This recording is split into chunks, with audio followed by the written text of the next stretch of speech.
Tom Barras from West Coast Eagles has been charged with rough conduct on Michael Walters for this dangerous tackle. This happened in the fourth quarter and the MRO graded this as careless conduct, medium impact and high contact. For this he was given a 1-match suspension, which they challenged and lost. As you probably know already, as this video is a little bit delayed, he will be missing next week. By the time this video actually drops, this week. Ryan Burton wasn't referenced for this potentially dangerous tackle. Doesn't get away. Good tackle, Burton. Ragdolled him, but too aggressively.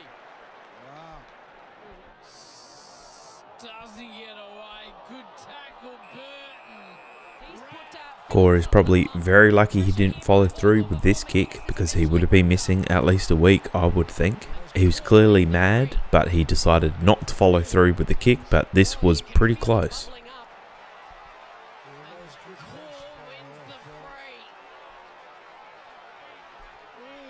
Dangerfield gave away a prohibited contact free kick here. I'd like to see this not paid at all, because you look at the severity of it, it's just an open hand to the back. It doesn't look like it would hurt that much, and it is a physical game after all, so I'd like to see this one not even paid a free kick. Obviously no sanction or anything like that. What do you think? Do you think that's too far? Should that be a free kick, or should it just be play on, let the boys be boys?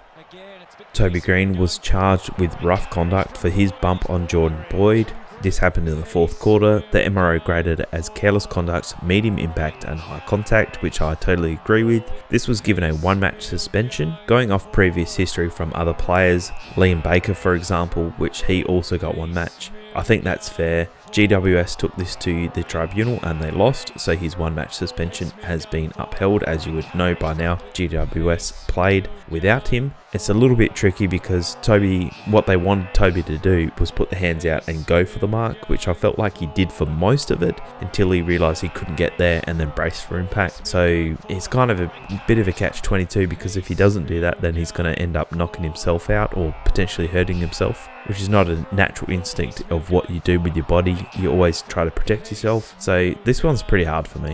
What do you think? Jesse Hogan was also charged with striking on Lewis Young in the fourth quarter, intentional conduct, low impact and high contact. For this he was given a 1-match suspension, which I thought was fairly harsh, because you see most strike charges a monetary fine. In the end, the GWS Giants took this to tribunal and they won, and it was downgraded to a fine, which I think I'm also okay with. Nick Larkey wasn't cited for this hit. I think it's fair because it does look like he's going for the ball. He gets a fist to the ball first before unfortunately making contact with the defender, but we can't take this out of the game, so I think this is totally fine. Here's this clash by Nick Larkey, so trying to get there to make the spoil. Now he did make contact with the ball, so that'll be okay. Incidental contact at the back. Jeremy Cameron from the Cats was charged with tripping Hugh McCluggage in the third quarter. This was graded as intentional conduct, low impact and body contact. For this he will pay a $2,500 fine. There were actually quite a few others that I wasn't able to get footage of. As you know, this video is very delayed. George Hewitt and Tom Green, they were charged with careless contact with an umpire and they both received a $1,250 fine. Brandon Parfitt was charged with striking Josh Dunkley in the second quarter. This was graded as intentional conduct, low impact, body contact. For this he's been given a $3,750 fine with an early plea. Jordan Dawson was charged with careless contact with an umpire. He's been given a $1,875 fine. Mark Keane from the Crows has been charged with tripping Jade Gresham in the second quarter. This was graded as intentional conduct, low impact, body contact, which is a $2,500 fine with an early plea. And finally, Isaac Rankin from the Crows has been charged with rough conduct against Jai Caldwell from Essendon in the third quarter.